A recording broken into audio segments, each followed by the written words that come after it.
In February of 2017, when, after weeks of frost, Montana warmed sharply and the snow began to melt in patches, two schoolchildren from Whitefish decided to take a walk along a forest road near Beaver Lake. In one of the clearings, they saw something strange: a giant twisted snowman standing in the middle of an empty space, as if waiting for the sun to finally destroy it. Skewed sideways with dirty layers of snow, it looked not festive, but threatening. The teenagers decided to come closer. As soon as they saw what was sticking out of the half-melted side of the figure, one of them screamed. A human hand was peeking out from under the snow, pale and frozen, with a silver ring on its finger. This was the beginning of an investigation that brought back to the town of Whitefish teacher Ellen Sanford, who had disappeared 2 months earlier, and revealed one of the darkest secrets of the winter forests of Flathead. On December 12th, early in the morning, the town of Whitefish woke up to a layer of fresh snow. The night frost had made the air crystal clear, and the trees were covered with shiny frost that resembled glass. It was on a day like this that 24-year-old Ellen Sanford decided to go on one of her favorite winter walks. For her, it was not an escape, but a normal part of her life.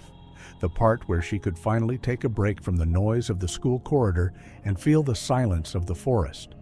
According to surveillance footage, she left her home on the outskirts of Whitefish at 7:30 in the morning. She was wearing a light thermal jacket, gray ski pants, and high red boots. On her shoulders was a black hiking backpack with snowshoes attached to the top. It took her about 20 minutes to get to the Nordic Brew coffee shop, according to the city's video monitoring system, which recorded her on the sidewalks of Central Avenue. The coffee shop employee recalled that Ellen ordered a large latte and a croissant and looked normally smiling, as she said during the interview. She was not in a hurry and looked out the window several times as if she was assessing the weather. Not a single detail that could indicate anxiety or danger. According to the barista, she said a short phrase about "a great day for a hike," but the employee could not reproduce the exact words. 8 hours and 45 minutes. A camera near the exit of the coffee shop showed Ellen putting on gloves, adjusting her backpack, and heading to the bus stop. The driver of the route, a man named Frank Calder, said during questioning that she boarded the bus at the Central Avenue stop at approximately 9:15. He remembered her because she greeted him as she stood by the validator and politely asked him to stop at the turnoff to the trail, where no one usually gets off. The bus route was to ski resorts, so the bus was half empty. According to the driver, Ellen was standing by the window, staring at the sun's glare on the snowdrifts. He did not notice anything strange or suspicious. At 9:40, the bus pulled over to the side of the road, a place that was not officially listed as a bus stop. Ellen said thank you, got off, adjusted the straps of her backpack, and waved twice at the driver. That was the last time she was seen alive. Then the darkness begins. According to the passengers, no one else was getting off in the area except Ellen. There were no other cars or pedestrians on the side of the road. The Sweet Creek Trail began a few dozen yards from the landing site, a narrow strip that went deep into the snowy forest. By 10 o'clock in the morning, Ellen's cell phone signal was still registered by the network. According to the billing data, the last activity was recorded about an hour after she got off the bus. Then the phone went silent. Experts assume that the battery could have been discharged due to the severe cold, but they do not rule out mechanical damage. When Ellen didn't show up at home at the appointed time and didn't call her parents, as she always did after hiking, the family immediately became worried. On the morning of December 13th, when she did not show up for school, the administration called the police. Given the lack of their own transportation and the preliminary information about the route, the search team was sent to the forest area near the Sweet Creek Trail. Volunteers from the North Valley Search Unit organization were the first to arrive. They started combing the trail from the beginning, moving in narrow chains. The weather in the morning was stable, -10, light wind, and light snow. But by the afternoon, the sky was overcast, and a severe blizzard began to approach. According to one of the volunteers, Rick Donovan, the snow was falling like a wall. Everything was mixed into a white patch that was impossible to navigate. By the evening, the new layer of snow was almost 2 feet thick, and even the tracks of the dogs that were brought in to search for her disappeared within minutes. Since the girl had gotten off the bus on an unofficial side of the road, there were no accurate markers to help us understand where she had turned. The trail was snowed in that day, and in the narrow coniferous corridors, the snow was held in thick layers that hid anything that might indicate her movement. For 3 days, the rescuers combed the area from the beginning of the route to the first elevation changes. They used thermal imagers to check areas over a yard deep. All efforts were in vain. Not a single thread, not a single discarded item, not a single fresh print. The white noise of the blizzard seemed to have erased every possible clue. On December 15th, the trail was officially closed to hikers due to the high level of danger. Flathead County detectives began interviewing locals and fishermen who sometimes used the trail, but no one saw Ellen or any suspicious persons that day. The forest simply swallowed her up. 2 weeks later, when the temperature dropped even lower and the area of the forest became dangerous, even for professional rescuers, the active search was stopped. The case was temporarily reclassified as a missing person. The official police report stated that weather conditions and the absence of traces make further search impossible until the situation improves.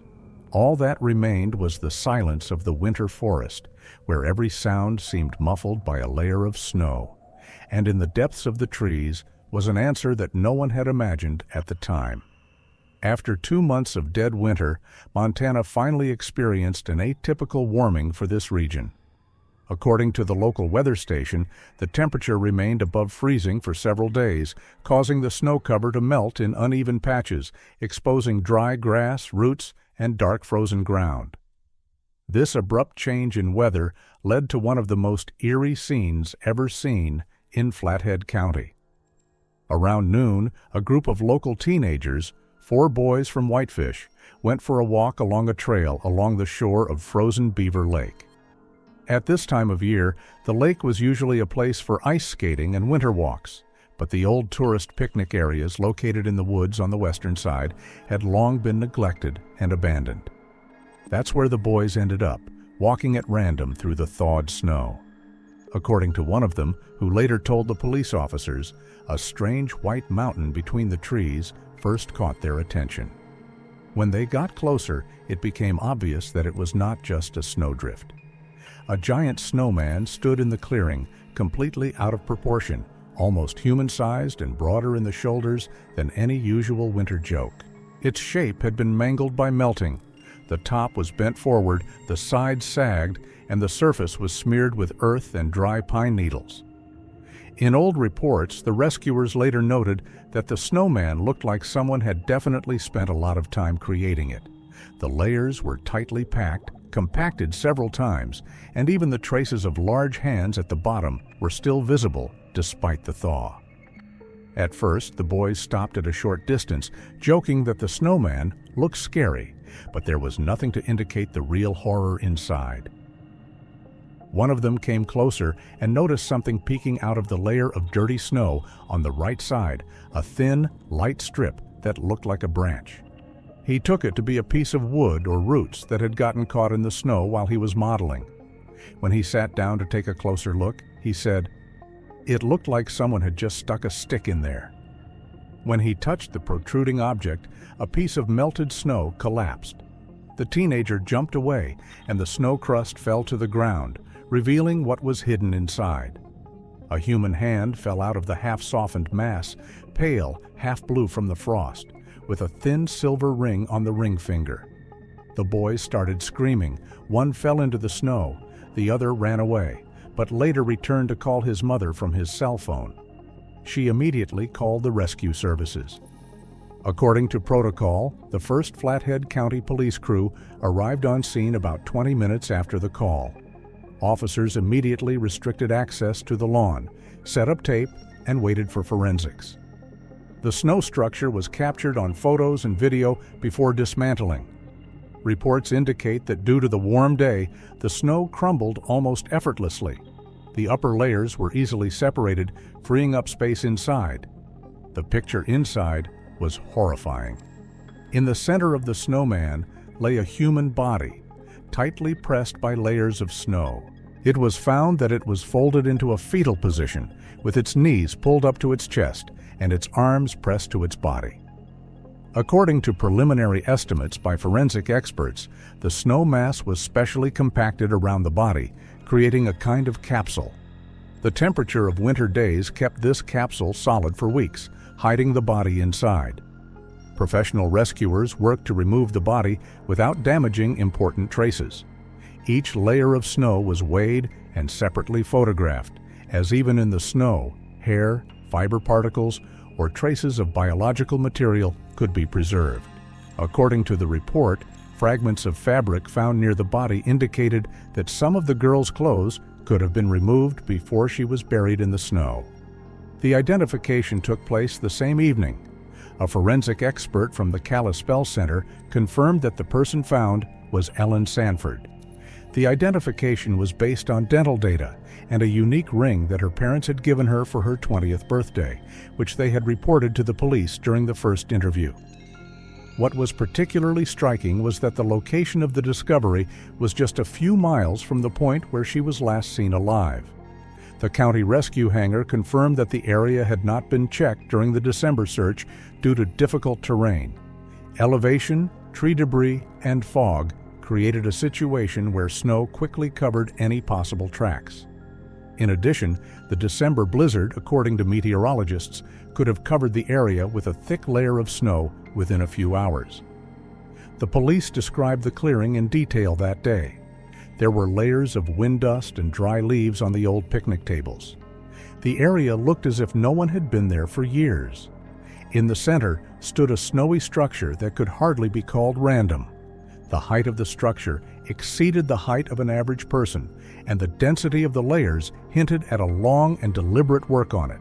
Photographic reports show that the surface of the snowman was covered with branches and debris, which probably stuck to it during the molding process.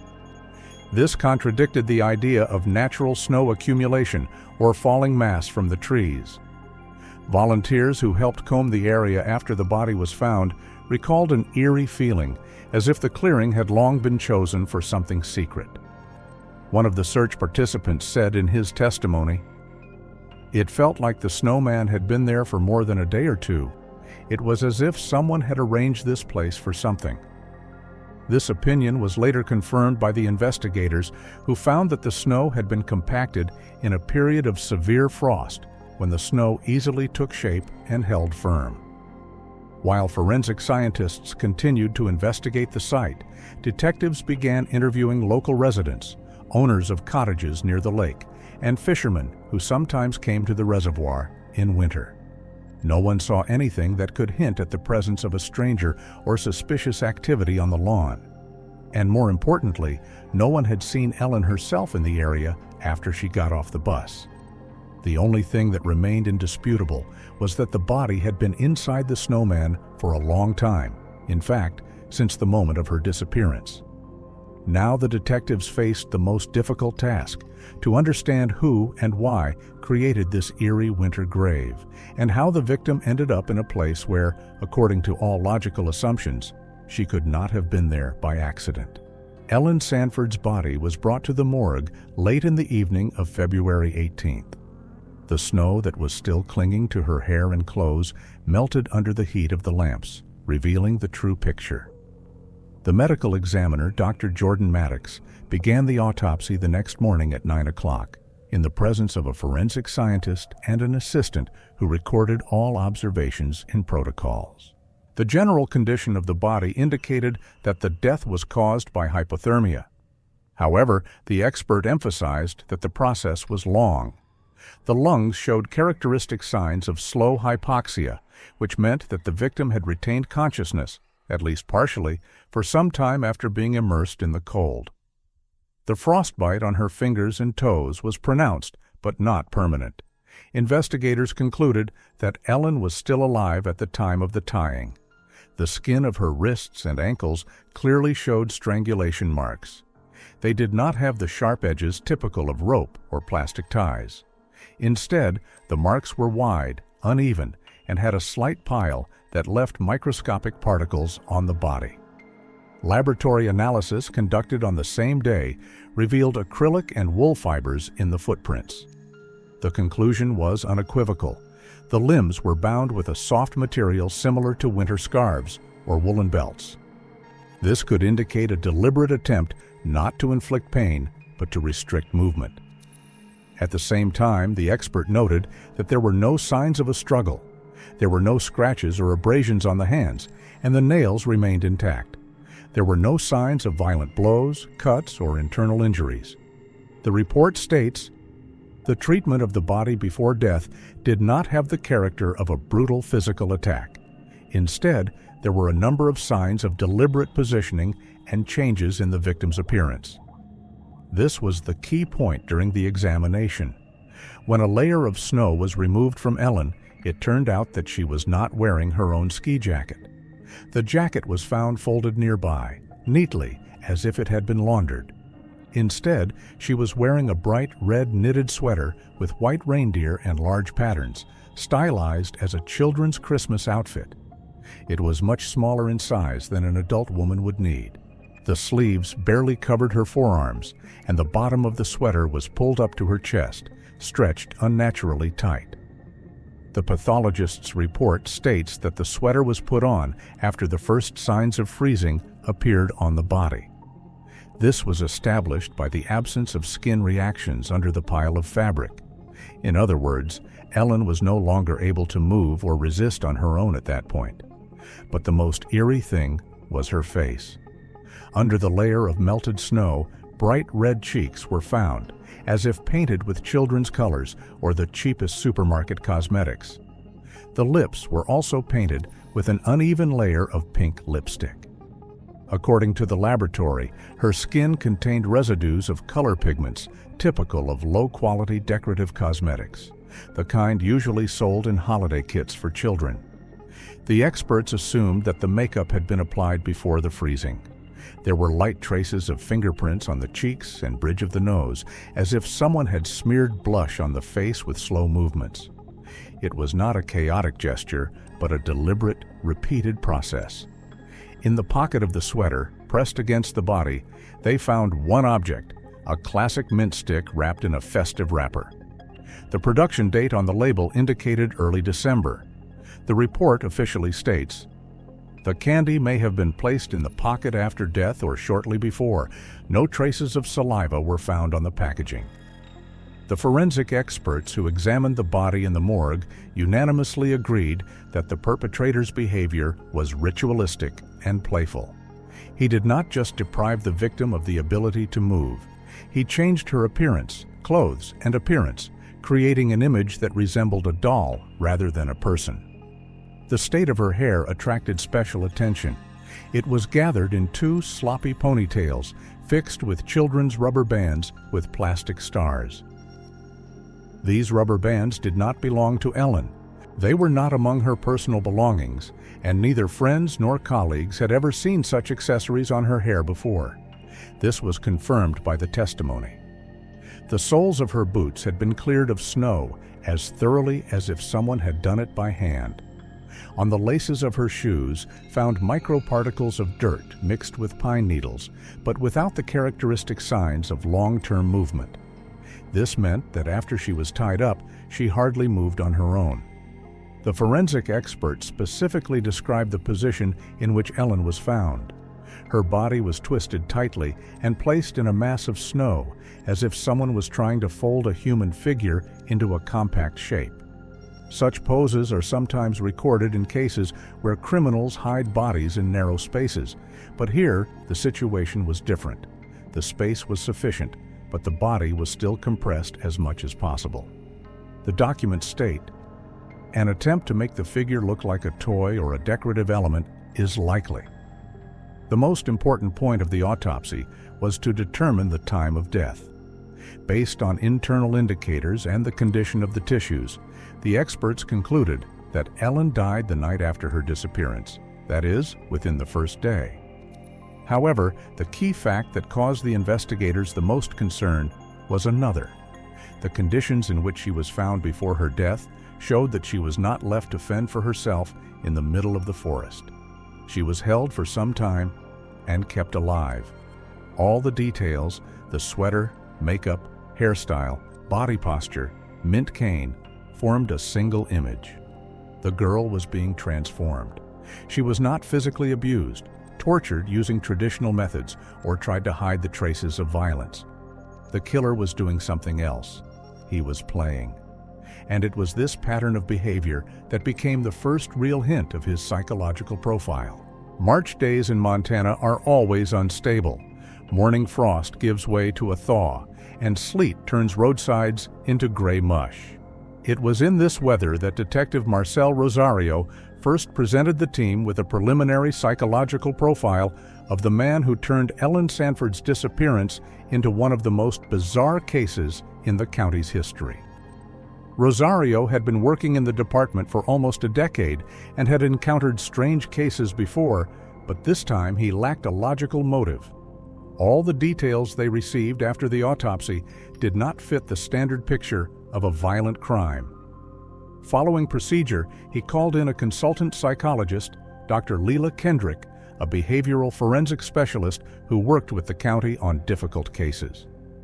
At one of the meetings, she read out her first conclusions, not as a guess, but as a formed professional analysis based on what was known about the body, posture, clothing, and the unusual ritual under the snow cover.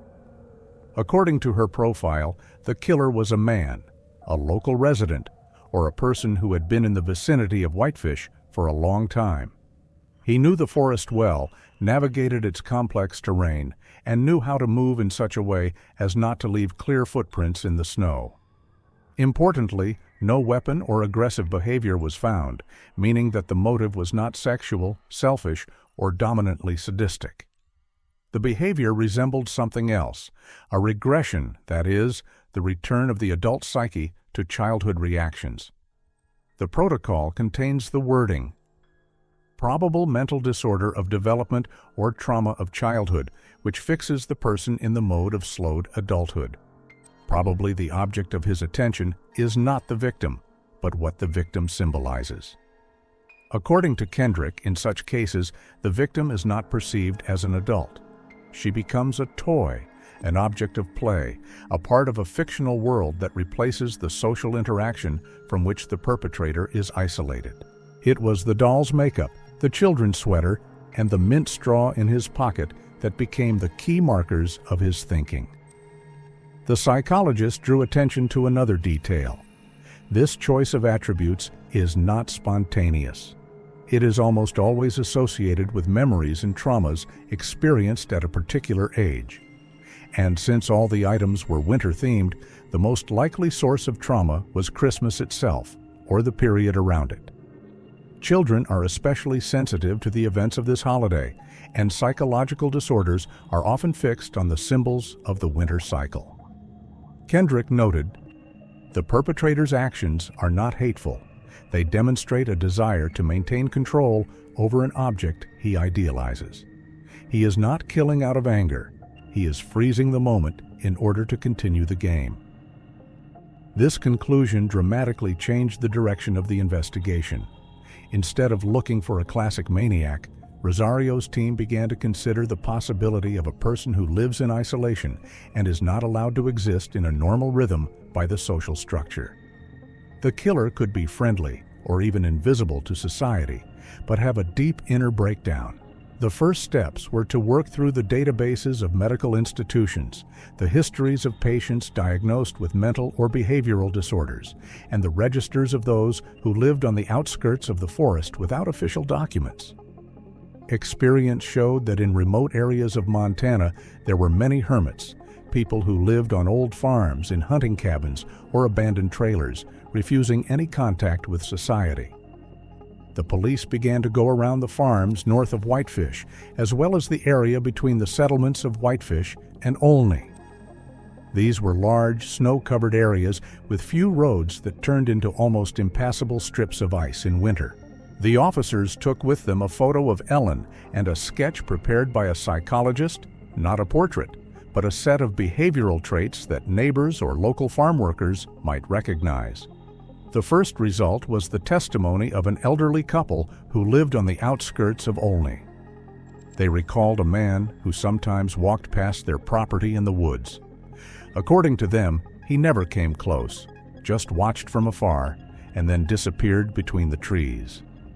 He was not aggressive, not loud, but rather scared, and always dressed out of season, in an old winter jacket even in the summer months. The couple also noticed that the man had a strange way of holding his hands, as if they were weighed down by invisible objects, as is sometimes the case with children with developmental disabilities. Another farmer on the Whitefish side of the creek said that he had seen an unknown man several times across the creek, building strange structures out of branches, something like hut frames or large figures that looked like Bigfoot, but without snow. He described him as a man who behaved as if he was replaying a game that had been forgotten by everyone but himself. The police recorded another disturbing element. Several local hunters mentioned that they had seen snowy structures in the depths of the forest much earlier, long before Ellen's disappearance. Not all provided exact dates, but one of them said he had come across a giant distorted snowman late last winter, but hadn't given it much thought, writing it off as a prank by local teenagers. Detective Rosario entered all the evidence into a single map, overlaying the routes the unknown man could have taken. The circle narrowed to the area between Beaver Lake and an old forest road that had long since stopped being cleared. There were abandoned trailers, an old forester's hut, and several abandoned sheds, places where something or someone could easily live or hide, someone who no one took into account in the daily life of the county. It was becoming clear to the police that they were not dealing with a random killer, but with someone who lived in a parallel reality, in his own childhood winter world, separated from society. And this reality was stable enough to go on for many years unnoticed. In April, when Montana's snow was still clinging to the northern slopes in patchy patches, Detective Marcel Rosario spent 2 weeks in the newspaper's archives department, looking through old issues from a time before the internet reached every corner of the state. He was looking for any mention that could explain the behavior of a man who could turn a grown woman into a doll and bury her in the snow. The psychological portrait suggested that the roots were almost always in childhood. An old metal catalog with yellowed folders contained everything from highway accidents to news from school fairs. And it was there, in the shelf labeled Crime Chronicles of the 90s, that Rosario came across a thin clipping from the December issue of 1998. The article was written briefly, without emotion, as small local newsrooms usually did. The headline sounded unremarkable. Boy with frostbite hospitalized after incident with farm family. The article described that on Christmas Eve, the Wayne family, farmers at the foot of Bila Gora, became involved in a child abuse case. A 10-year-old boy was locked in an unheated basement for breaking a glass Christmas tree ornament. That evening, the temperature dropped to a critical level. According to a social worker quoted in the article, the child was found in a state of severe hypothermia and partial loss of sensation in his fingers. The boy's name was Tobias Wayne. This name had previously appeared in the lists of possible forest hermits, but it did not attract much attention at the time. Many inhabitants of mountainous areas lived in seclusion, and the lack of contact was not considered unusual. But after reading the archival article, the picture changed. The clipping indicated that his parents had been deprived of their rights, and Tobias had been transferred to state custody. Rosario learned from the documents in the Department of Social Services archive that the boy had changed foster homes several times.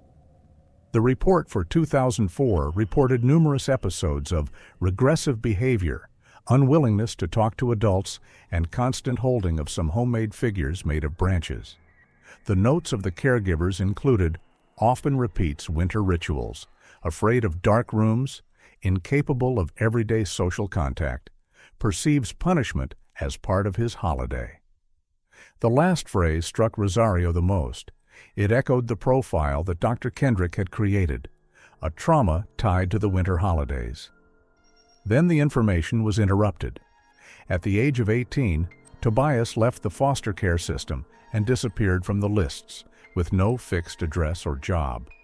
The only trace is a brief record that he inherited his grandfather's old woods cabin, located about 5 miles from Whitefish, on what was turning into private but long-abandoned land. The site had no electricity and was accessible only by narrow seasonal trails. The search for further references led the detective to several oral testimonies. The first was the owner of a small farm on the way to Olney, who admitted that he sometimes saw a young man approaching the backyard and asking for food. According to the farmer, the man never looked up, spoke in a sporadic, almost whispered manner, and always kept his hands gloved, even in the heat of the summer. The farmer described him as childlike quiet and completely harmless. Another family recalled that about 5 or 6 years ago, a young man came to their house several times, offering to bring firewood or fix the fence in exchange for warm soup or an old sweater. The hostess described him as a child in an adult's body, adding that he only smiled when he saw winter decorations, even though it was the middle of summer. Another witness, a hunter who often hiked in the mountains in winter, said he had noticed strange structures made of branches in the forest that looked like play shelters. According to him, they did not look like the work of teenagers. Some structures were too smooth, as if assembled with great care. On one of these houses, he found a frozen mint stalk glued to the bark of a tree. At the time, he thought someone was just playing a joke, but now he realized that it could be an important sign. All these fragments, scattered over the years and people's memories, formed a single line. Tobias Wayne was alive, living in the woods and avoiding all contact. His adult life was a reflection of his childhood trauma, isolation, attachment to winter symbols, repetitive rituals, and a tendency to build figures and shelters. A check of government databases confirmed that Wayne had no bank accounts, medical records for the past 10 years, a phone number, or any official residence. His only document was an old birth certificate. He had never been listed in the employment registry. The next step was to interview several farmers who bordered the plots with his grandfather's old hut. One of them recalled that he sometimes saw smoke in that direction in winter, but thought it was hunters or tourists who had gone too far. And one more detail was important. None of the locals could remember Tobias ever coming close. He always kept his distance. He watched from behind the trees. He pretended not to exist. Rosario compiled all the evidence into a report that became the first documented proof that what they were looking at was not a sudden crime or an accident. It was the result of many years of drifting outside of society, stuck in his own winter, childhood, traumatic reality.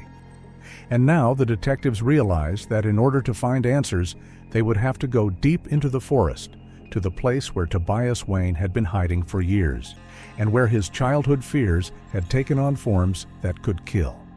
The cabin, which according to the documents was supposed to belong to Tobias Wayne's grandfather, could not be reached by regular transportation. The old forest road leading to Stillwater Lake was virtually lost. Parts of the road were overgrown with dense shrubs, while others turned into muddy areas where the mud hid old roots and tree debris. According to the Forest Service, the road had not been cleared for at least 10 years and was officially considered impassable. The SWAT team moved slowly, meter by meter, clearing the branch and marking the path with GPS tags. Detective Marcel Rosario walked at the tail of the convoy, taking photos of every element that seemed suspicious. When the group reached a small clearing, the hut became visible through the trees. It stood off to the side, as if pressed against the hillside. The building was old, with cracked logs covered with moss. However, the main detail was not the walls. Spring reigned outside, and around the hut was a Christmas reality frozen in time. The entire perimeter of the house was covered with garlands. Some of them, once electric, had not been lit for a long time. The wires were chewed up and the bulbs were partially knocked out. Others were homemade, made of colored scraps of fabric, thread, and pieces of foil. Dozens of toys were hanging from the trees around the area. Processed bones of small animals, torn tin lids, sticks wrapped in colored ribbon. Some of them were covered with dirt and frost, while others looked quite fresh, as if they had been added recently. Experts later noted that some of the structures resembled distorted copies of Christmas decorations. Some of the operatives called the scene a Christmas cemetery, although this phrase was not officially included in the report. The police moved cautiously. It was obvious that this was not an ordinary apartment, but a place that had lost touch with reality. The footprints in the ground were chaotic, small shoe marks, trampled areas near the windows, holes in the snow where someone had probably sat or stood for a long time. Near the door, there were small toys made of stones and branches stacked in rows, as if someone was having a party. The door of the hut was unlocked. The special forces opened it without resistance. Inside, the smell of dampness, old wood, rotten paint, and dust immediately hit them. The room was illuminated only by the rays of daylight that made their way through the narrow cracks between the boards. From the first seconds, it became clear that this was not just a place to live. It was a scene assembled from the wreckage of someone else's life, a frozen copy of a holiday that someone was trying to recreate with desperation and morbid obsession. The walls were densely covered with clippings from old magazines. Most of them were holiday photos, children near Christmas trees, families wearing sweaters with reindeer, advertising images of holiday gifts. Some of the pictures were cut unevenly, torn in places, but still carefully glued. Next to them were hand-drawn drawings, primitive, childish, made with wax crayons. The subjects were repeated: snowmen, Christmas trees, a little boy with large round cheeks, drawn as if the author did not know how to work with proportions. There were piles of Christmas paraphernalia on the floor. Empty boxes of decorations, old garlands, broken toys, several pairs of children's winter mittens that had long since lost their color. In the corner was an empty tin with uneaten porridge. All of this was mixed with hay, pieces of cloth, and zoo tools, evidence that Tobias Wayne, although living in his own world, had to survive somehow. In the far corner of the room, we found something that caused the greatest tension among the audience. A strange mannequin stood on an old chair. It was assembled from pillows, branches, and long sticks wrapped in balls of thread. The figure was about human height. It was wearing a ski jacket, bright blue, clean, almost undamaged. When the detectives cautiously moved closer and checked the label, there was no doubt it was Ellen Sanford's jacket. It was the same one she wore on the day she disappeared. The officer who worked on the initial inspection of the scene confirmed this with photos provided by the family. The mannequin was standing as if waiting for someone. The stick arms were raised forward and slightly apart, creating the illusion of a hug. Around his neck, over his jacket, was a ribbon with a small toy star on it. This detail was later used in psychological analysis as a marker of unrealized play. On the table next to the mannequin was a book, a children's collection of folk tales with colorful illustrations. Between the pages was a card with a photograph.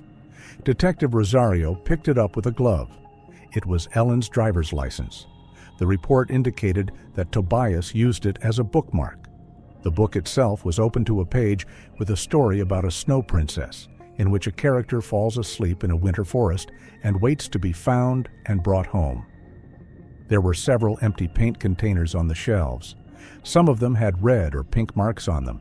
These shades matched the makeup found on Ellen's face.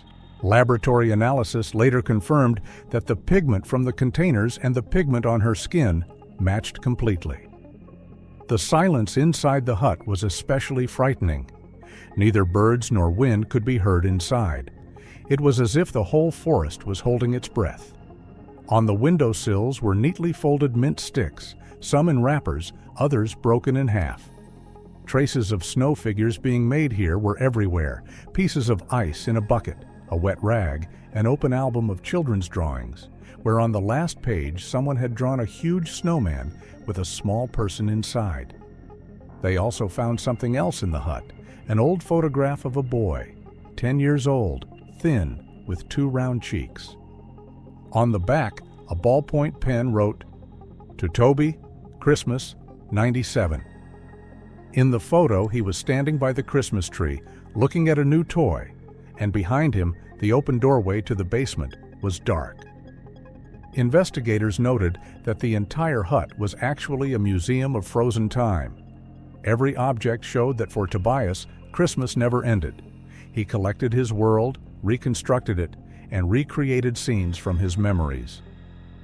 And now they had a new element, a grown woman whom he was trying to integrate into his childhood reality, just as he had integrated magazine clippings or his own drawings. Tobias himself was not in the hut, but every inch of space screamed that he had been here just yesterday. As the police examined the rooms one by one, they felt that somewhere very close to them was the answer that had led them to this eerie house of eternal Christmas. After inspecting the hut, the special forces dispersed around the area, combing every ravine, every bush, and every patch of damp soil. According to the group's report, the search was complicated by the fact that due to the spring thaw, the ground had turned into a continuous muddy mess, and the remnants of snow were kept only in the shade of dense fir trees. It was there, behind the house, near a thin stream that had not yet completely frozen over, that one of the soldiers noticed a short, hunched figure. The man was sitting on the ground, almost touching the trunk of a tree with his shoulder. He had a pile of dirty, wet snow in front of him, which he was trying to mold into a ball. His movements were slow and uncertain. He took the snow in his hands, squeezed it, but it immediately fell apart. According to the report, he was constantly sniffling and repeating short phrases as if he was talking to himself. The special forces stopped a few yards away. The commander gave the signal, and the group began to surround him. Tobias Wayne did not even look up. He sat leaning forward, tamping snow into something that only vaguely resembled the bottom of a snowman's ball. Next to him were 2 branches laid crosswise, and a little further away was an old scarf with a child's pattern of stars. All this was part of what he was trying to revive. When one of the officers said his name, Tobias finally slowly raised his face.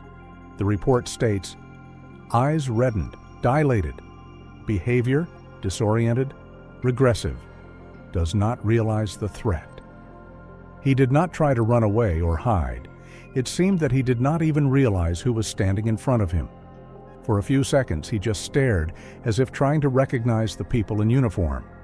Then his hands reached for the snow again.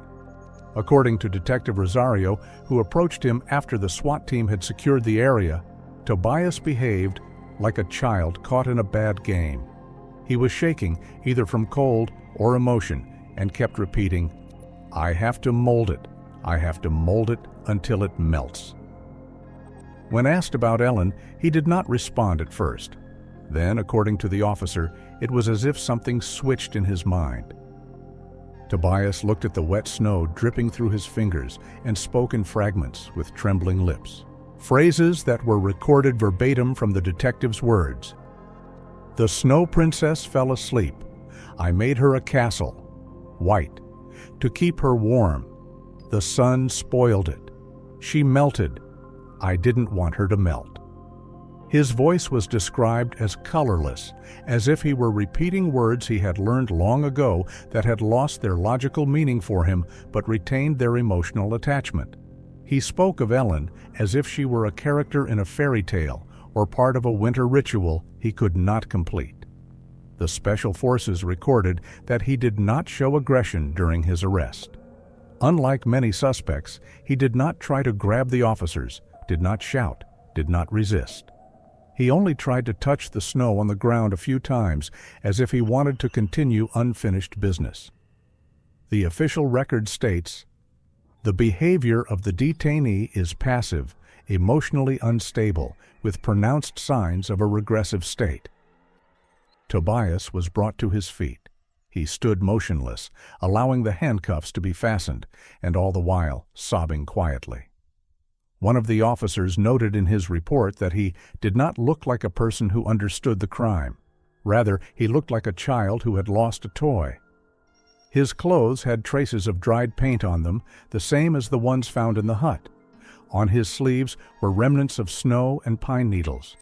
On his collar was a piece of red thread, identical to the one used to create homemade toys on trees. When he was placed on a fallen tree and given a blanket, he continued to talk to himself. The observation report describes that he repeated the phrase, "She was supposed to stay with me," sometimes adding, "I wanted her to be happy," like in a fairy tale. For investigators, this was the key to understanding the motive.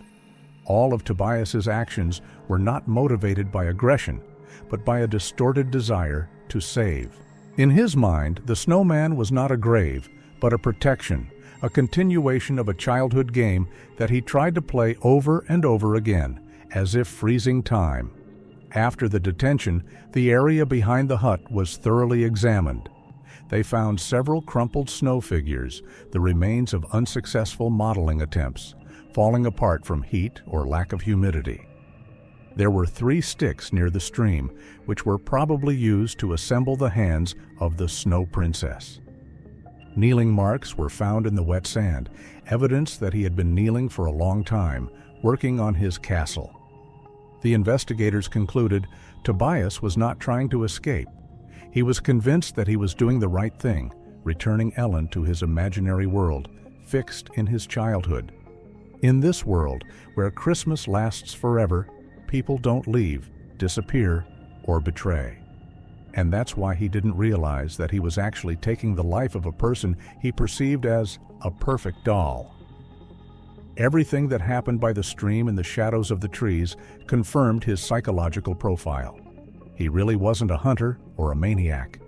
He was a grown man who never grew up, stuck in the winter nightmare of his childhood, where the world looks like a fairy tale, but a fairy tale that hurts. The trial in Tobias Wayne's case did not last long, but the atmosphere in the courtroom was such that it was remembered for months to come. Ellen's family sat in the front row. Her mother clutched a handkerchief, and her father, according to eyewitnesses, kept looking at the floor, as if to avoid facing anything that might remind him of the last hours of their daughter's life. The press was almost not allowed. The case had a sensitive psychological aspect, and the prosecutor's office and the judge refused to turn it into a media spectacle. Tobias sat in the dock. He was being held down by 2 convoy officers, but he did not try to resist. According to a journalist who was authorized to attend the first hearing, Wayne looked completely detached and didn't understand what was happening. He blinked frequently, breathed rapidly, and when someone in the room accidentally bumped a chair or made a sudden movement, he flinched like a frightened child. The psychiatric examination lasted for many weeks. A commission of 3 independent expert doctors who had access to his entire life history submitted a large-scale report to the court. It stated that Tobias Wayne suffered from a severe mental disorder, schizophrenia with deep regression. His emotional and cognitive development corresponded to that of an 8-year-old child. He did not understand the irreversibility of death. He did not perceive his actions as a crime. He did not realize the consequences. According to the experts, Tobias's behavior was characterized by a distorted, idealized ritual that had been formed over the years, starting with the unfortunate Christmas he spent in the basement. It was this experience, according to the doctors, that became the basis for all his subsequent pathological behavior. A psychiatrist who conducted lengthy interviews with him wrote in his report, "His reality is separated from ours. In it, time does not move forward.